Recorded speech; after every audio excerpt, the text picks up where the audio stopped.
Good afternoon, everyone. So I guess we'll kick off the panel for now. I think to start with, we'll just introduce ourselves. We already had like a basic introduction.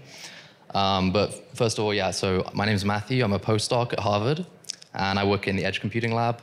So we do various things at the moment around sort of computer vision. So specifically, we're looking at human-computer interaction with autonomous vehicles, as well as some benchmarking efforts related to computer vision alongside ML Commons, and then also some privacy-based sensing applications for like smart homes. So yeah, if you guys want to sort of introduce yourselves. Hi everyone, I'm Karen. I'm from Labelbox, and I'm the senior product lead there, leading some of our model product as well as all of our developer experience. And these days we're being very much focused on, looking at what is the next generation data platform for building AI applications, and we're building a lot of cool stuff for, different businesses across different industries to build their unique AI solutions with a wave of foundation models and all. So excited to talk about this. Hi, everybody. So I'm Ravinath. I'm the Director for Data Science Acceleration at Liberty Mutual, where my role is to bring the latest and greatest in terms of AI and ML, and look for extending the frontiers of applications within the insurance realm.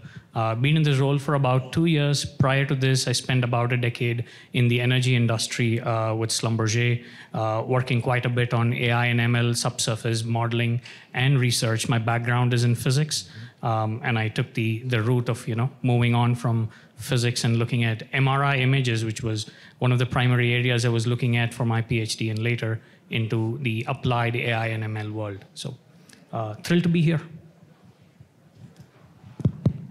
Hi, my name is Sumedh. I'm a senior machine learning engineer at 7-Eleven R&D, primarily work in computer vision research.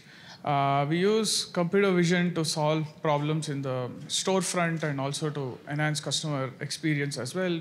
It's been more than 3.5 years I've been with the company. Prior to that, I worked at 2 healthcare startups, again in the computer vision space. So being in the computer vision space for almost a decade now.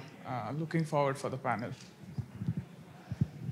Great. So yeah, welcome to all of you guys. It's good to have you here. So yeah, I think let's just jump in and start talking about data. So sort of from my perspective, sort of in the research realm, it's become a key focus of computer vision recently has been the focus of data quality. So I guess my first question to you guys is, how important is data quality now for computer vision? And so what are the key challenges that organizations face when it comes to sort of sourcing and utilizing high quality visual data? So do you want to kick us off, Karen? Sure. So at Labelbox, we're actually, we have a kind of a horizontal view of how different industries build their applications, and a lot of them work on computer vision, some work in language. But just within the computer vision, what we've seen is that it's actually super crucial to have very high quality data. Usually these days, people don't build a model from ground up. People use a foundation model or very large model that's trained on vast majority of data that could be internet scale data. Those data doesn't need to be super high quality, but there are a lot of them. So it's used for training a foundation for your specific application. But when you get to that, you can only get to 50–60% accuracy, which is not enough for any useful applications. So to get it to like above 90 or 95% accuracy, you really need to hone in on the data quality that is unique to your domain and your business. And usually, in that case, the quality is always above quantity. Like you still needs, at least thousands of data sometimes. It depends on your application, but the quality is super crucial, and therefore we're seeing anywhere from if you're an e-commerce website building products cataloging, from if you're a robotics company building robots on the roads or in agriculture, everywhere people they have tons of data actually, millions or tens of millions of data coming in every month. But it's important for them to curate the best data with the best quality that targeted at improving their model. So that's actually the key focus for them. Okay, so it's quantity and then quality after that. It's quality first, I would say, but quantity is, it's always an iterative thing. So you end up needing thousands or tens of thousands high quality data for improving one thing, but it's I would say never sacrifice quality for quantity. Okay. In that case. Okay. What about you guys? What do you think? Sure, yeah. I think from a corporate perspective, one of the first things is that data quality feeds into the go, no-go of any use case for us. That's the first step for us to actually, look through. We all understand that 60% or more of our data science work is, data related before model build with all the pre-trained models that are available. So data quality has this first role. I find it hard to, separate out the quality-quantity issue. You want a high quality of data, but quantity and diversity of the data are kind of parts of it. You want a large quantity of, good quality data. But what do we mean when we say good quality, right? I mean, you're looking for data which doesn't have a bias, which is diverse, which is a good representation of your, sample set that you want to look at, right? Those are the first few boxes that we kind of try to tick and try to see whether we can kind of augment it, whether we need to bring in a pre-trained model which might then not require the kind of quantity that you normally might require if you don't have it, and you can get away with that. So those are the kind of steps that we look through. Then, of course, there are these common elements in computer vision, right? I mean, is your photos, are they blurry? Are they bright or dark? Or, when do you do filtering? And what subset can you actually use from it? And can you augment it from different sources? And all these different questions. And then it goes into the more deeper realm of labeling it and annotating it, right? And I guess, you could talk quite a bit about it. So that's the, a deeper level of having the quality aspects of it covered, right? So I would say the data quality aspects, like I mentioned, I started out with, is literally feeds into the go, no go for us with respect to different use cases that we would, pick, choose, prioritize, do a CBA and push forward. Yeah, I think the foundation here is, I think it's been a decade since deep learning started, and most models out of the box, they just work, and it's about giving the right data, right? So the challenges here is you need to understand the domain. That's the first and the most important thing. And second thing is when you want to label your data, the instructions have to be extremely accurate. You make mistakes, then it's hard, and then it's costly to always go back. The other thing is it's not just about having blurry data. You can have the best data, but your model results can go all over the place. How do you figure out that, how you can make it distinct and what feature is learning? I think these things come as some components in data quality. It's not just about whether you have a small crop or a big crop and things like that. So you need to be a little strategic on how you define what is quality for you, because you need to define what is quality for you, because based on the domain and the problem, the quality metrics and the kind of data you need differs. So, yeah.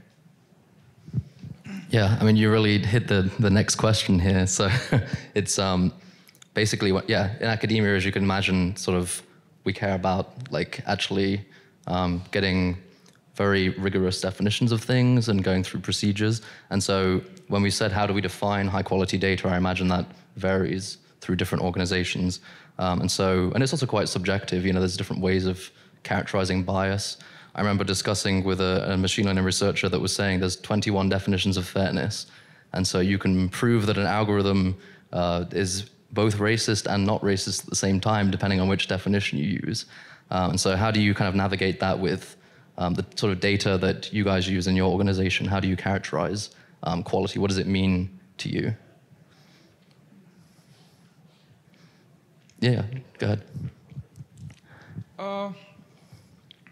So there are a couple of things here. So one thing is the integration aspect, right? Say, for example, you annotate your data. How do you integrate into your system and then iterate quickly and then see how the results are going to be like? That is one thing that's super useful. Can you hear me? Okay. Sorry about that.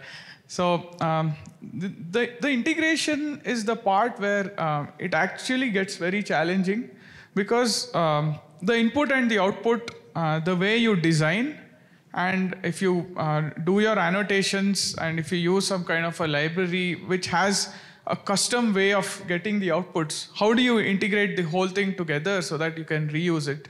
That is one thing. And the second thing is, it's not just about only the images, or just purely only on an image level, but also the surrounding metadata, right? Like, can you use other sensors to get some kind of information like that? Because with just probably image recognition or a classification technique, you can probably reach like 85, 87. How do you go beyond that? Like, what other metadata that you can use? And these are certain things that's very tailored to your company, that's very hard to like tell it to anyone. And it's just a one-off thing just for that particular use case and nothing else. So, yeah. You guys have any thoughts on this? Sure, yeah. I wanted to point out to the previous presentation we had over here in this podium from J&J. It was an excellent example of how fairness and accuracy, and whether you generate data for different use cases need to pass through different, let's say, hoops, if you may, right? There's one use case wherein there was an attempt to try to get data or create synthetic data from a Siemens system when there were less number of images from the Siemens system. Or another, which is completely, a little bit more challenging, of actually generating X-rays and CT scans, right? Two very different use cases. So we see that classically within, the corporate world, within our industrial applications. So it's all about, and I think Sumedh touched upon it, which is basically to have case-dependent metrics for, fairness and what level one needs to set this at. Right.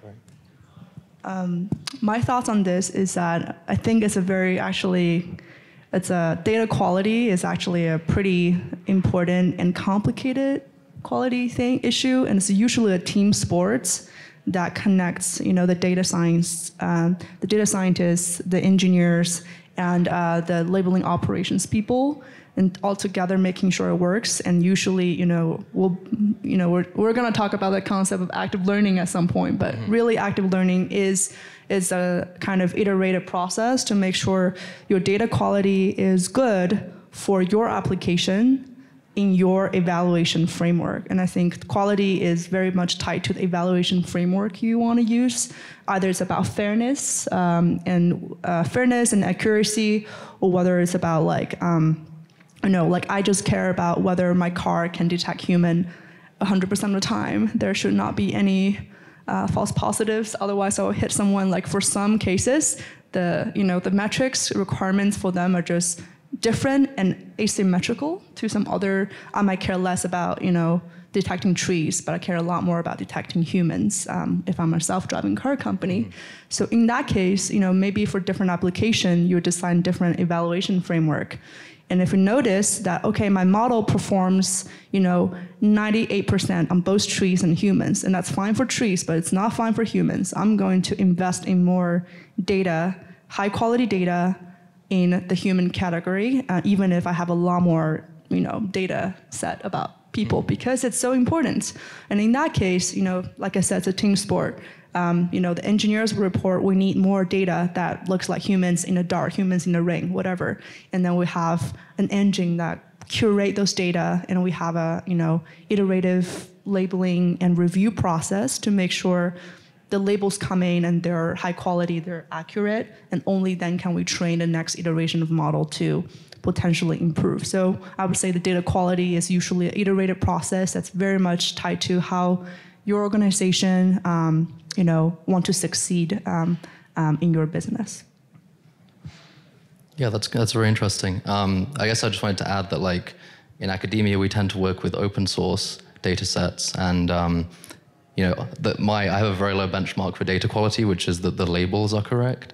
And there's some data sets that we use, not naming any names, but there was one where I believe it was labeled using Amazon Mechanical Turk, and they don't really have very rigorous sort of oversight mechanisms in that platform. And I believe there was one, I was looking through the training data set, and there was a picture of a horse that was labeled as a human. There was a picture of a hot dog that was labeled as a human. So I don't know how much I trusted that data set after that. But yeah, it's interesting to see. It's very context dependent, but also I think open source especially could do with some improvements in the data sets. But yeah, this nicely segues into the next question that I had about using sort of synthetic data generation methods. So we were discussing the last presentation with the medical images and having like a flipped heart and stuff like that. So have any of you guys, do you use sort of routinely methods for synthetic data generation or any sort of other emerging technologies to aid with this sort of assessment of data quality? We have tried several synthetic generation techniques. It was not super useful, but just helps you slightly. What was more important is augmenting data, like the standard ways of changing your brightness and contrast, things like that, jittering, noise, etc. They are, again, useful till some point because the model starts overfitting. There are slightly smarter ways to stick like different parts of the ROI onto your image and create those variations without having to actually creating data manually, but you can literally simulate the whole thing. Those are certain techniques that helped us out. So yeah, those techniques actually helped us. Yeah. I think with respect to, augmentation and synthetic data, right? I mean, the evolution has been very nice. As Sumedh mentioned earlier on, the simpler efforts were rotations and flips, right? And colors and contrast to multiply your data set and have it large enough so that you could get better models. You move into the realm of having a little bit more of synthetic data, which especially is super useful for large companies with people in multiple places across borders to share data through PII issues and things like that. So that is something that is, takes the efforts to the next level. What we recently see is that there is quite a lot of research on LLMs and diffusion models, which probably look like they're going to be one of the biggest promises if used in the right way, as we see the impact of hallucinations and stuff, to take us to the next frontiers in terms of, creating enough generative data for models to get better at. So yeah, that evolution has been super interesting.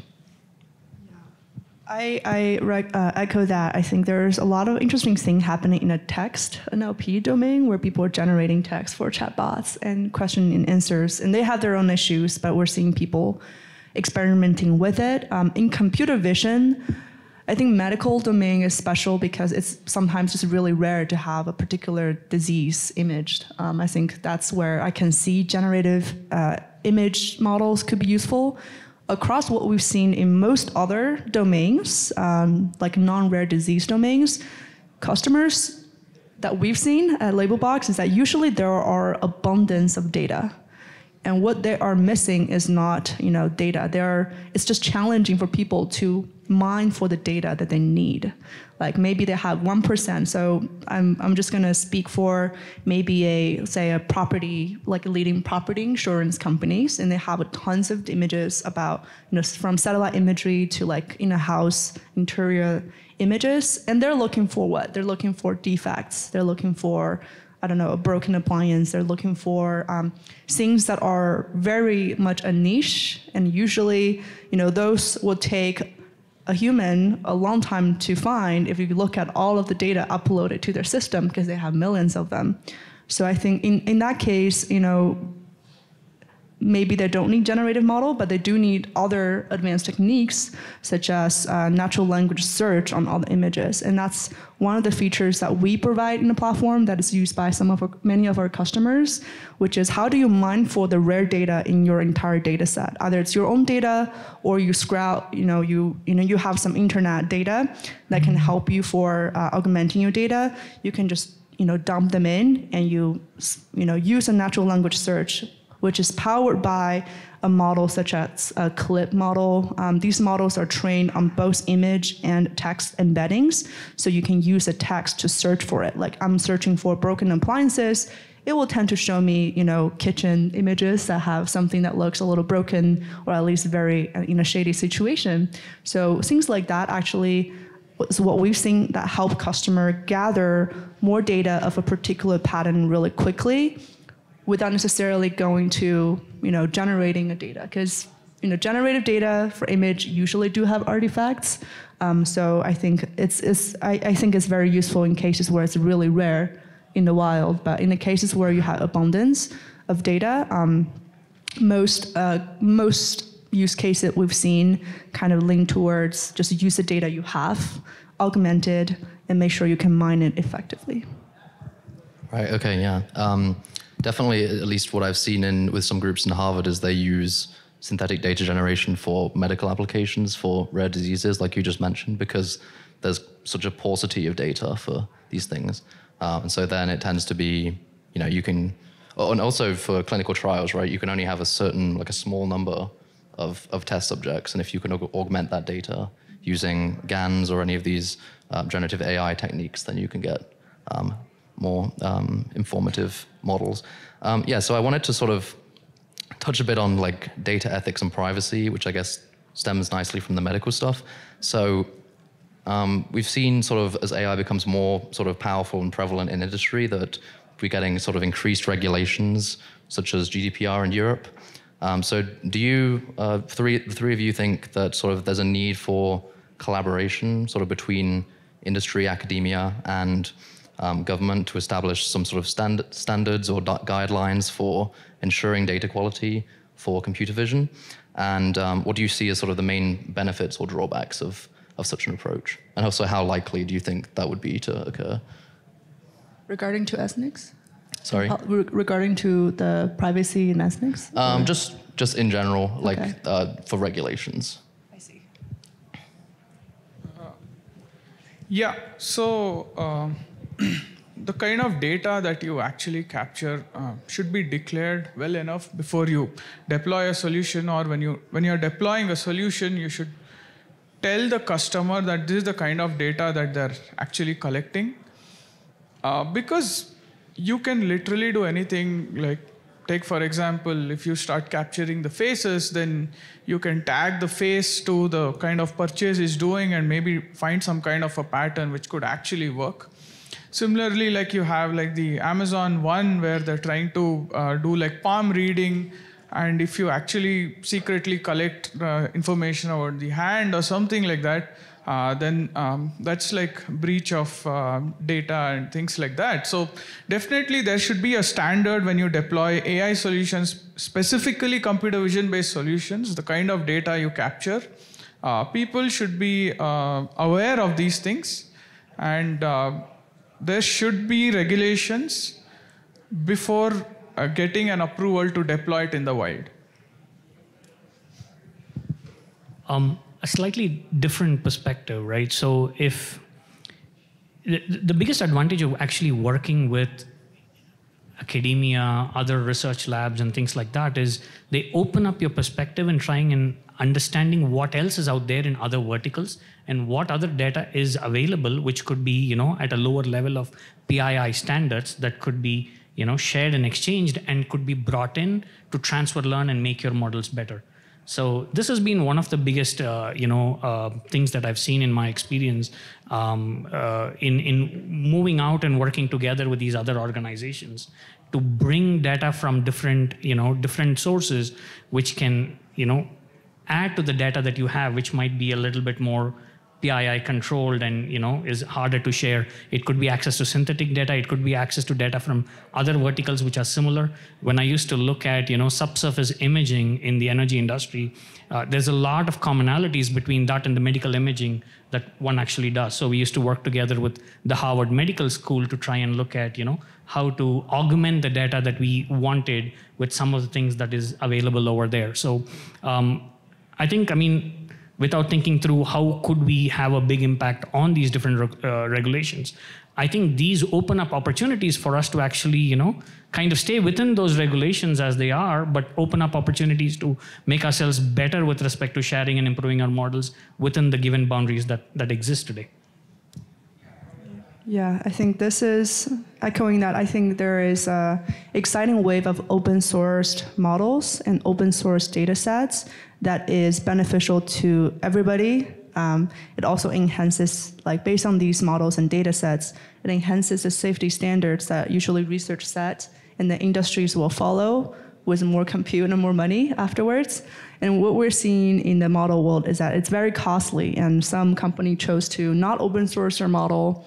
And when they're providing services to customers, there was always going to be a risk. What if my personal data is being used for training? What if a PI data that should be removed did not get properly removed, and in the future a chatbot told someone else about my social security number? Those things are very scary, and I think these are kind of things that academics and government should both have a very clear stated standards about. Depending on the industry, again, what sort of data can be used and what kind of pre-processing step must be used.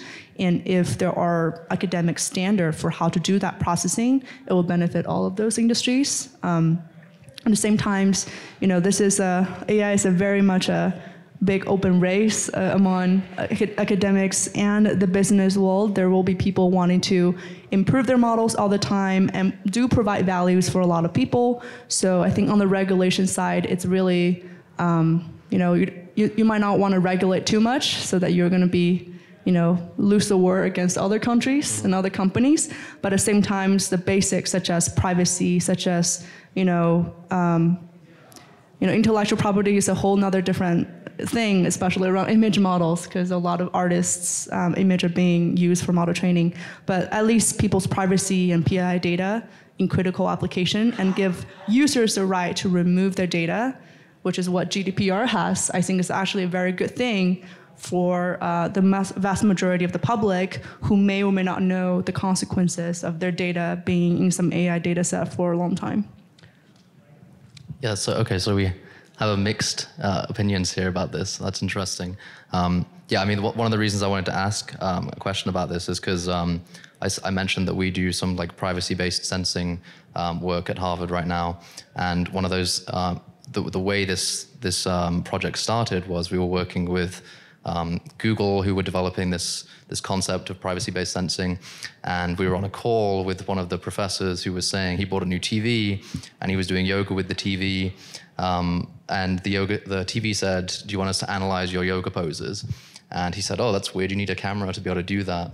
And then he realized that there was a camera in his TV the whole time, and he didn't know, and he'd had it for 3 months. And then we all had a laugh at him and said, "Oh, if a professor of edge computing at Harvard doesn't even know his TV has a camera in it, then what hope does an average person?" And then we've seen over the past 10 years, you've got sort of more cameras in people's homes, and then it's only going to get sort of more prevalent as we see these smart devices.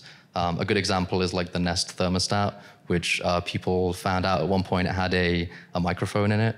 And the natural question is, why does a thermometer need a microphone in it?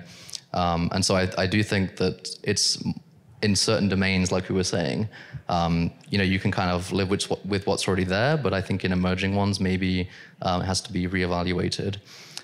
So we don't have too much time left, but I did want to sort of, as leaders in the field, I wanted to get your guys' take on sort of what are your predictions for the future trends in data and computer vision over the sort of next 5 to 10 years timeline. I know we've discussed sort of language models and generative AI and stuff, and it's kind of none of us here are oracles, but it's always interesting to see sort of what people's perspectives are on where the field is going.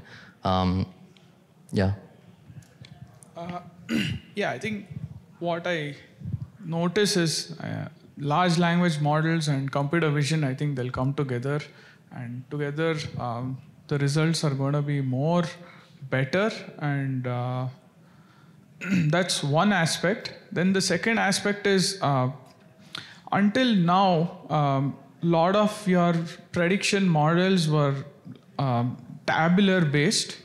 Slowly, we might start seeing features coming as a signal from computer vision to make better predictions and better results. Since now computer vision has become so prevalent and it's so easy to use it, you can start getting more and more signals in terms of features along with your tabular data, and put together you have rich features having better pattern recognition and better models. So this is the direction I see in the next decade, because suddenly you have the Instagram Reels, the TikTok, lots and lots and lots of videos and content. So it's not one dimension anymore, but it's going to be 2 and 3 and probably more. Yeah. I think I would second that thought, right? I think it's kind of pretty clear that the Gen AI part with diffusion models and coming together with LLMs is going to have a big role to play. I think there's been a lot of progress towards these pre-trained models, and the modeling side has become far and far easier and is becoming a much shorter part of the day-to-day activities of data scientists and machine learning teams. But data quality, like we're all discussing today, and addressing that and the ability to create data that can augment what you have is probably going to see quite a bit of push and quite a bit of things to gain from the advances in these fields in the coming years. So that's going to be something that's interesting to look forward to. I think 5 to 10 years is a long time. The last 2 years is already, the whole industry has changed a lot from the generative and foundation models. But one trend I see, just like projecting from the last 2 years, is that I think in a different dimension, is that the accessibility of AI is now much larger than before. What used to be, PhD only can train cool models with very, basic GPU hardware, and only they can build something that detects, cats and dogs. That was like 10 years ago. To now, if you just use a state-of-the-art, off-the-shelf model across image or language, you can achieve pretty high accuracy on kind of everyday tasks. Either it is detecting your, common objects in your life, or categorizing your e-commerce websites. To, in language domain, there's a lot of NER and classification you could do. All of this that used to take businesses 3 to 4 months to even build a preliminary model can now be done with just an off-the-shelf model from Hugging Face within a couple minutes. And that's a huge change. And what that means is that I think there's going to be a lot of interesting innovations even just from a pure business side, where someone who may not be expert in machine learning can now, given sophisticated tools and platform, they can now apply machine learning to their everyday use cases, help them automate some of the boring workflows that they're doing. And we're seeing a lot of that in our platform and building features for that to kind of make models super kind of democratized and accessible to everybody, that it can be done in a super no-code, low-code way for people to apply cool models to the data. So I think that part, it's exciting just to see what people from different expertise and different domains use AI to create arts, create workflows, create business operations with AI. And feeling that, I'm sure there will be, because there's generating a lot of value, I'm sure there will be more and more, and the model's going to get better. Like you said, it's going to get more powerful, it's going to become multi-model. And at some point, people, the data quality is always important if you're dealing with domain-specific data, but maybe that importance will also get less and less in the long term. I'm not going to predict whether AGI will come in 5 to 10 years. I'm not sure about that, but at least accuracy is going to keep improving, and the ability to transfer learn to a specific domain is going to get better and more efficient as the tools and infrastructure matures. Right, yeah, I'd say, just to add to that, if we do have the democratization of these models, you're going to see, you have everybody using Gen AI now. You have a lot more data at your disposal. It's not necessarily high quality data. So we've got the quantity, but maybe not the quality aspect of it. And yeah, in terms of the multimodal nature, definitely that's something, OpenAI just released, trademarked GPT-5, I think, this last week. And in the description, they were saying basically every kind of multimodal thing you could possibly have. So sensory, video, audio. And so I guess that opens a lot more sort of use cases for your organizations to look at in terms of like video for computer vision and things like that. I think we only have like 1 or 2 minutes left. So I don't know if there's anything any of you want to add quickly before we sort of wrap up.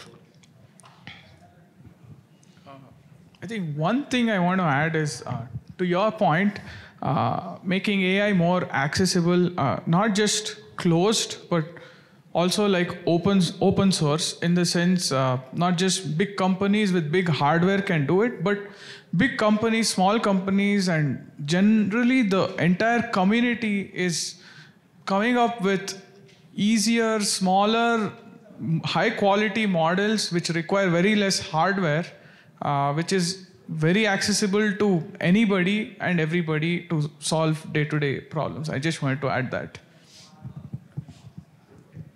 I think that trend is already happening. Like from what we see, that people are very excited about the power of foundation model, even for people who used to not work in AI space.